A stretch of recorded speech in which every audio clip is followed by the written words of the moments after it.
بسم الله الرحمن الرحيم. اعوذ باللہ من الشیطان الرجیم. بسم اللہ الرحمن الرحیم. الحمد للہ رب العالمین والصلاة والسلام علی اشرف الانبیاء والمرسلین سیدنا و نبینا محمد و آلہ و اصحابہ المنتجبین. اما بعد. معزز طلاب، السلام علیکم ورحمۃ اللہ وبرکاتہ. کتاب مبادئ النحو جلد 4 کا درس نمبر 24 لے کر آپ کی خدمت میں حاضر ہیں. اس درس کا جو عنوان ہے وہ مرفوعات میں علاقات خبر مبتدا کے ساتھ، یعنی مبتدا کے ساتھ خبر کس طرح سے تعلق پیدا کرتا ہے، کیسے اس کے ساتھ ارتباط پیدا کرتا ہے، اس روش کے اوپر ہماری آج کی بحث ہے. تو علاقات خبر مبتدا کے ساتھ جو تعلق ہے اس بارے میں سب سے پہلے ہم یہ تھوڑا سا خلاصہ آپ کی خدمت میں عرض کریں گے کہ وہ یہ کہ مبتدا اور خبر جو ہے دونوں آپس میں مرتبط ہوتے ہیں، ارتباط پیدا کرتے ہیں اسناد کے ذریعے سے. جب خبر کو مبتدا کی طرف جب اسناد دیتے ہیں تو مبتدا مسند الیہ ہوتا ہے اور خبر مسند ہوتی ہے. اور یہ خبر ہوتی ہے جو وہ خبر ایسے جز ہوتا ہے جس سے سامع کو فائدہ حاصل ہوتا ہے، اور مبتدا اور یہ خبر جو ہے مبتدا کے ساتھ مل کر ایک کلام تام بناتی ہے. اور تو اس وقت جو ہے اس خبر کا مبتدا کے ساتھ جو ارتباط ہے وہ ارتباط واجب ہو جاتا ہے کہ ایک ربط پیدا کرے یہ خبر مبتدا کے ساتھ. اور وہ ربط یا ضمیر کے ذریعے سے ہوتا ہے، ضمیر ظاہر کے ذریعے سے. وہ ضمیر جو کہ مبتدا کی طرف پلٹنے والی ایسی ضمیر جو خبر کے اندر ہوتی ہے، اس ضمیر کے ذریعے سے مبتدا کے ساتھ ارتباط ہوتا ہے. یا وہ ضمیر جو ہے وہ مستتر ہوتی ہے اس فعل کے اندر یا شبہ فعل میں وہ ضمیر مستتر ہوتی ہے، اور اس ضمیر مستتر کے ذریعے سے ارتباط پیدا کیا جاتا ہے. یا وہ ضمیر مقدر ہوتی ہے، یا اس کے علاوہ اور کوئی مثلا اس میں اشارہ ہوتا ہے یا کوئی بھی چیز اس طرح کا جو خبر کو مبتدا کے ساتھ ارتباط پیدا کرا دیتا ہے، چاہے وہ ارتباط لفظی ہو یا معنوی ہو. اسی وجہ سے خبر اپنے تمام شروط کے ساتھ جو ہے ان کا جو بنیاد اور اساس جو ہے وہ یہی چیزیں ہیں جس کی طرف اس کو پلٹایا جاتا ہے. تو یہ ایک مختصر سا خلاصہ تھا جو آپ کی خدمت میں عرض کیا. ابھی سب سے پہلے جو ہے سوال ہے یہاں پر وہ یہ کہ کم نوع الخبر، خبر کی کتنی قسمیں ہیں، خبر کے اقسام کتنے ہیں. تو اس کے لیے جواب میں بیان کرتے ہیں کہ خبر 3 قسم کی ہیں. خبر کی جو انواع ہیں وہ 3 نوع ہیں. خبر یا مفرد کی شکل میں ہے، یا جملہ کی شکل میں ہے، یا شبہ جملہ کی شکل میں ہے. جب خبر مفرد کی شکل میں ہوتی ہے تو وہ بھی پھر 2 قسموں میں تقسیم ہوتی ہے. یا وہ مفرد مشتق ہے، یا وہ مفرد جو ہے وہ جامد ہے. اور اسی طریقے سے جملہ بھی کئی قسم کا ہوتا ہے. جملہ یا جملہ اسمیہ ہے، اس کی بھی 2 قسمیں ہیں. یا جملہ اسمیہ ہے.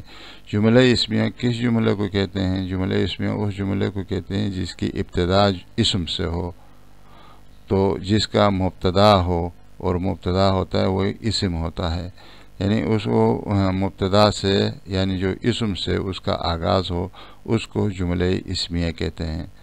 اور جملہ فعلیہ اس جملے کو کہتے ہیں جس کا ابتدا جو ہے وہ فعل سے ہو. تو لہذا یہ خبر جو ہے جملہ کی شکل میں ہوتا ہے. اور اسی طریقے سے شبہ جملہ ہے. شبہ جملہ سے مراد کیا ہے؟ شبہ جملہ سے مراد یعنی جار و مجرور ہیں، یہ خبر واقع ہو رہے ہیں، یا ظرف اور مظروف ہیں، یہ خبر واقع ہو رہے ہیں، تو اس کو شبہ جملہ کہا گیا ہے. ابھی دیکھو یہاں پر ہم سب سے پہلے اس عبارت کو پڑھتے ہیں. لما کان المبتدا والخبر مرتبطین معا بالاسناد. تو کہتے ہیں خبر اور مبتدا اور خبر یہ دونوں ایک ساتھ مربوط ہوتے ہیں اسناد کے توسط سے، اسناد کے ساتھ یہ آپس میں مربوط ہوتے ہیں۔ وَكَانَ الْخَبَرُ هُوَ الْجُزْءُ الَّذِي يَسْتَفِيدُهُ السَّامِعُ، یعنی خبر وہ جزء ہوتی ہے جہاں پر سامع اس سے استفادہ کرتا ہے۔ وَيَسِيرُ مِنَ الْمُبْتَدَإِ كَلَامًا تَامًا، اور کلام جو ہے وہ اسی سے مل کر ایک کلام تام بنتا ہے، یعنی مبتدا خبر کے ساتھ مل کر کلام تام ہو جاتا ہے۔ تو جب کلام تام ہوتا ہے وجب من باب الضرورت ارتباط الخبر بالمبتدا، تو اس وقت ضروری امر یہ ہے کہ خبر کا مبتدا کے ساتھ ارتباط ہونا چاہیے، رابطہ ہونا چاہیے۔ اب وہ رابطہ وذالک یکون اما بالضمیر الظاہر العائد الی المبتدا، یعنی وہ ضمیر وہ ارتباط جو ہے یا ضمیر ظاہر کے ذریعے سے، ظاہراً ایک ضمیر موجود ہے اور وہ ضمیر چونکہ عائد ہوتی ہے، لوٹتی ہے مبتدا کی طرف، اس کے ذریعے سے خبر مبتدا کے ساتھ رابطہ پیدا کرتا ہے، اس کے ساتھ کنیکشن ہوتی ہے خبر کی مبتدا کے ساتھ۔ یا او بالضمیر المستتر، یا وہ ضمیر جو ہے مستتر ہوتی ہے، ظاہراً نہیں ہے، ضمیر جو ہے مستتر ہے، فعل کے اندر موجود ہے، یا اسم فاعل کے اندر، یا اسم مفعول کے اندر، یا صفت مشبہہ کے اندر مستتر ہے۔ او بالضمیر المقدر، یا وہ نہ جو ہے وہ ظاہراً ہے نہ مستتر ہے بلکہ مقدر ہے، یعنی وہاں پر تقدیر میں رکھتے ہیں اس کو، اس کی طرف ضمیر کو، اس ضمیر تقدیری کو اس کی طرف مبتدا کی طرف پلٹایا جاتا ہے۔ او غیر ذالک من الرباطات اللفظیۃ او المعنویۃ، اور اسی طریقے سے اور بھی بہت ساری چیزیں ہیں جو ربط پیدا کرتی ہیں لفظی طور پر یا معنوی طور پر خبر کا مبتدا کے ساتھ۔ وَإِلَى هَذَا الْأَسَاسِ، اسی بنیاد پر مرجع قواعد شروط الخبر بِأَجْمَعِهَا، تو یعنی جو بنیاد پر جو مرجع ہیں، جو بنیاد ہے ان خبر کے شروط کے جو قواعد ہیں پورے کے پورے جو ہیں وہ یہاں پر آپ کو ابھی بیان کر لیتے ہیں۔ تو اس وجہ سے سب سے پہلے سوال کرتا ہے کہ خبر کی کتنی قسمیں ہیں، کم نوع الخبر، خبر کی کتنی قسمیں ہیں؟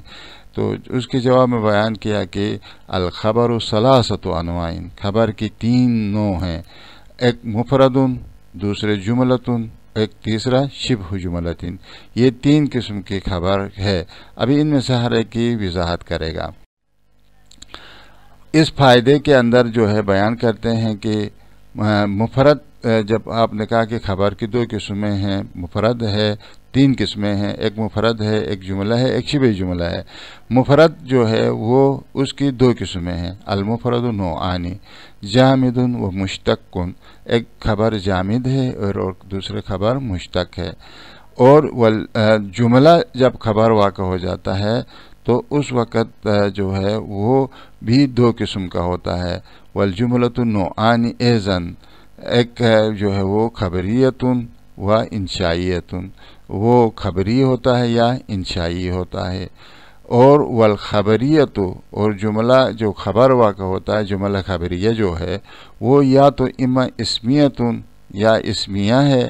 اسمیہ کسے کہتے ہیں؟ وہی المصدرۃ باسم، یعنی اس اسمیہ اس جملے کو کہتے ہیں جس کی ابتدا جو ہے اسم کے ذریعے سے کی گئی ہو، جیسے مثلا زید عالم، زید ضرب، زید قائم، علی ناصر، اس طریقے سے جو جملے ہوتے ہیں ان جملوں کو جملے اسمیہ کہتے ہیں جس کی ابتدا اسم سے کی جاتی ہے، یا ان کی وہ جو ہے اسم سے اس کی ابتدا ہوتی ہے، اس کو جملے اسمیہ کہتے ہیں۔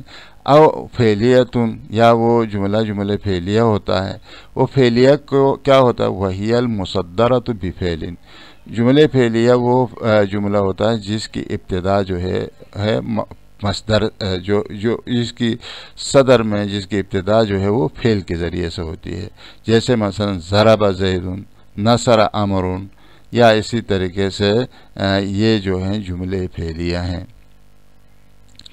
اسی طریقے سے تیسرا جو جملے کی قسم ہے وہ شبہ جملۃ، شبہ جملہ ہے۔ شبہ جملہ کسے کہتے ہیں؟ شبہ جملہ وہی الظرف والمجرور بحرف الجر، وہ جو ہے شبہ جملہ جو ہے وہ ظرف ہے یا مجرور ہے حرف جر کے ذریعے سے. مثلا ظرف کے لیے مثال جیسے آپ نے کہا کہ زید عندک، زید تمہارے پاس ہے. یہاں پر زید مبتدا ہے، عندک یہ ظرف ہے، عندہ مضاف کا مضاف الیہ، یہ جو ہے خبر ہے، شبہ جملہ ہے یہ، تو اس وجہ سے یہ زید مبتدا کے لیے خبر ہے. یا اسی طریقے سے زید فی الدار، یہاں پر زید مبتدا ہے، فی الدار کیا ہے، جار و مجرور ہیں، اور یہ جار و مجرور خبر ہیں زید کے لیے، اور یہ شبہ جملہ ہے. تو یہ بحث یہاں پر ختم ہو گئی. اور اس کے بعد دوسرا فائدہ جو ہے یہاں پر یہ ہے کہ یہاں پر انہوں نے کہا کہ مشتق کہا، مشتق سے کیا مراد ہے؟ تو کہتے کہ مشتق سے مراد جو ہے وہ دو اسم فاعل اور مفعول ہیں، اسم تفضیل ہے، صفت مشبہہ ہے، لا غیرو، اس کے علاوہ اور کوئی نہیں ہے. یعنی مطلب جو اسم مشتق جو ہے وہ فاعل ہے، مفعول ہے، اسم تفضیل ہے، صفت مشبہہ ہے، اس کے علاوہ اور کوئی نہیں ہے. یہ ان کو بولتے ہیں کیا؟ مشتق. تو اب یہاں پر سوال ہوتی ہے کہ ما ہی احکام الخبر المفرد، جب خبر مفرد ہوتی ہے اس کے احکام کیا ہیں؟ خبر مفرد کے احکام کو بیان کرے. تو اس کے جواب میں بیان کرتے ہیں کہ خبر مفرد جو ہے وہ ایک دفعہ وہ خبر مفرد مشتق ہوتی ہے، یعنی مطلب وہیں اسم فاعل کا صیغہ ہوتا ہے یا اسم مفعول کا صیغہ ہوتا ہے، اسم تفضیل ہوتا ہے، صفت مشبہہ ہوتی ہے. اس طریقے سے خبر واقع ہوتی ہے تو وہ رفع نہیں دیتی ہے اسم ظاہر کو اپنے بعد، یعنی اپنے بعد کسی اسم ظاہر کو رفع دینے والی نہیں ہے وہ مشتق، یعنی وہ صفت، وہ اسم فاعل، وہ اپنے بعد جو ہے اسم ظاہر کو رفع نہیں دیا ہے. تو جب اسم ظاہر کو اس نے رفع نہیں دیا ہے تو اس کا فاعل پھر کون ہوگا؟ تو کہتے ہیں ضمیر ہوگی جو اس کے اندر مستتر ہے، اور وہ ضمیر جو ہے حقیقت میں مبتدا کی طرف لوٹے گی اور اس خبر کا کنیکشن پیدا کرے گی مبتدا کے ساتھ. تو اس کو کہتے ہیں یعنی ضمیر مشتق. تو دیکھیں مثلا اذا کان الخبر المفرد مشتقا، جب خبر مفرد ہو اور مشتق ہو، مشتق سے مراد یعنی یا اسم فاعل ہو، اسم مفعول ہو، صفت مشبہہ ہو، اسم تفضیل ہو، یہ اس طرح کی چیزیں ہوں. تو اور غیر رافع لظاہر، اور یہ اپنے بعد ایک اسم ظاہر کو اس نے رفع بھی نہیں دیا ہو، اس کا فاعل جو ہے اسم ظاہر نہ ہو، بعدہا جو اس صفت کے بعد جو ہے کوئی اسم ظاہر کو اس صفت نے، اس مشتق نے رفع نہیں دیا ہو.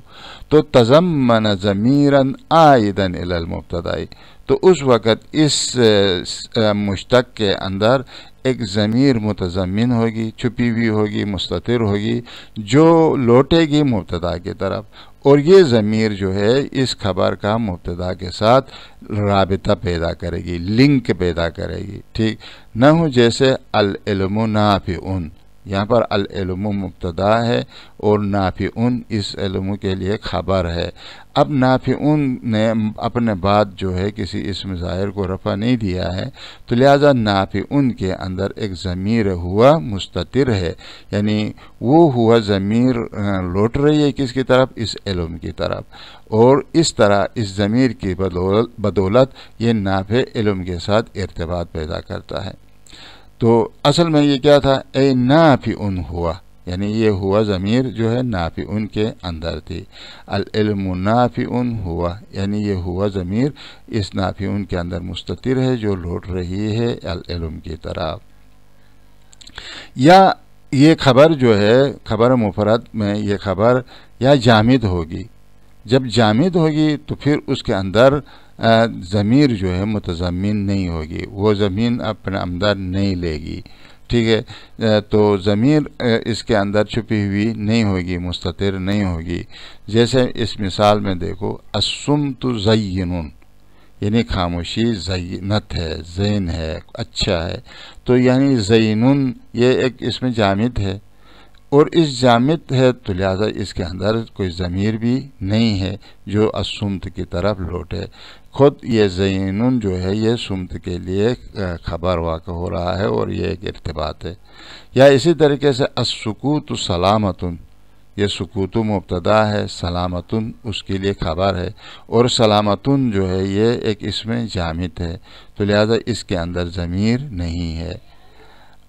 اب اس فائدے کے اندر جو ہے آپ کو بیان کرتا ہے، جب مشتق جو ہے اگر اپنے بعد کسی اسم ظاہر کو رفع دے دے، اب پہلے کہا تھا نا کہ وہاں پر اسم ظاہر کو رفع نہ دے تو مشتق کے اندر ضمیر ہوتی ہے، اگر یہ اسم ظاہر کو رفع دے تو پھر کیا ہوتی ہے، تو یہ جو ہے اس وقت اس میں ضمیر پھر نہیں ہوتی ہے۔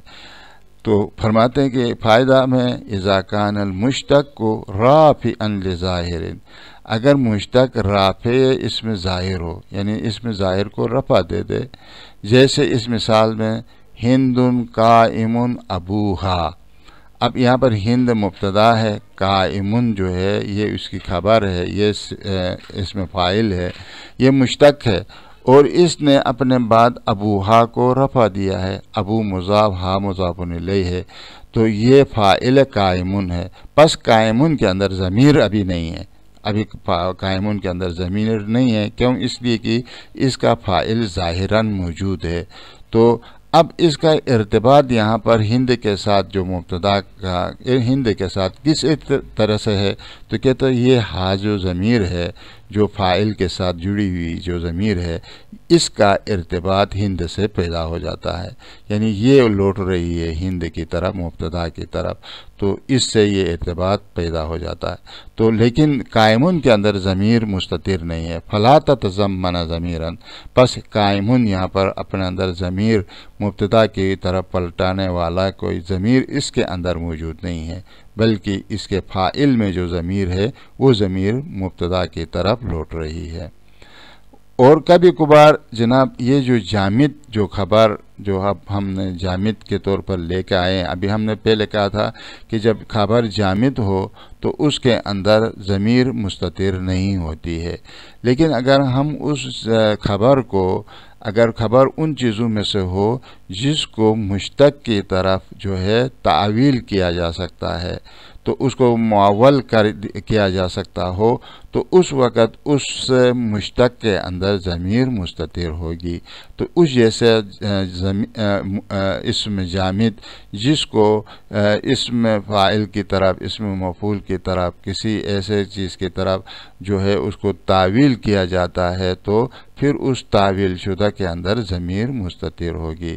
تو لہذا کہتے ہیں وقت یؤول الجامد بالمشتق، تو گاہے اوقات جامد کو مشتق کے ساتھ معول کیا جاتا ہے، تعویل کیا جاتا ہے، فیتحمل ضمیرا، تو اس وقت جو ہے یہ جامد جو کہ مشتق کی طرف جو ہے معول ہوا ہے، اس جامد کے اندر ضمیر مستتر ہوگی۔ جیسے نحو زید اسد، دیکھو زید مبتدا ہے، اسد اس کی خبر ہے۔ اب اسد جو ہے یہ ایک اسم جامد ہے، اب اس اسد کو چونکہ ہم تعویل کرتے ہیں شجاع کی طرف، یعنی زید اسد ہے کا مطلب یہ ہے کہ یعنی زید شجاع ہے، یہ کہنا چاہتے ہیں۔ تو شجاع کی طرف اسد کو جب تعویل کرتے ہیں تو اس اسد کے اندر اس وقت ہوا ضمیر ہوگی، یعنی زید اسد ای شجاع ہوا، یعنی شجاع جو ہے یہ صفت ہے، صفت کا صیغہ ہے جس کے اندر جو ہے ہوا ضمیر مستتر ہوتی ہے، تو یہ جو ہے زید کی طرف پلٹے گی اور اس کا ارتباط اس سے پیدا کرے گی۔ تو اسی کے ساتھ آج ہم یہاں پر اس درس کو اختتام کرتے ہیں، تو آئندہ ایک اور درس کے ساتھ آپ کی خدمت میں حاضر ہوں گے۔ اس وقت تک خدا حافظ، والسلام علیکم ورحمۃ اللہ وبرکاتہ۔